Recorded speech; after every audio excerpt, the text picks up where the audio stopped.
This is our self-assemble mat. They have two sides which have been taped but not yet sealed, and one side that has been permanently sealed. Take your print and slightly lift open the mat, sliding your print inside. Then I'm going to use a Stanley knife to help peel the plastic film off the adhesive.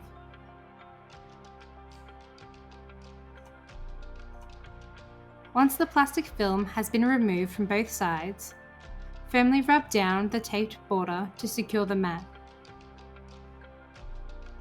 And now your self-assembled mat has become a slip-in.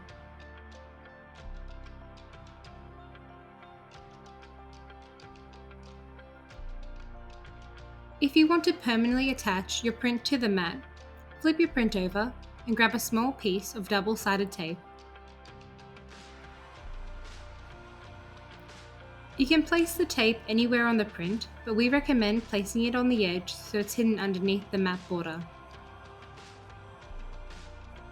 Peel off the plastic film, revealing the adhesive, and then insert your print into the mat.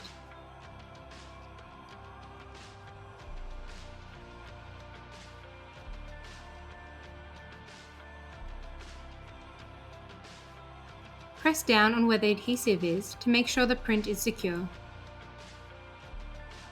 And now your print is permanently attached to your mat.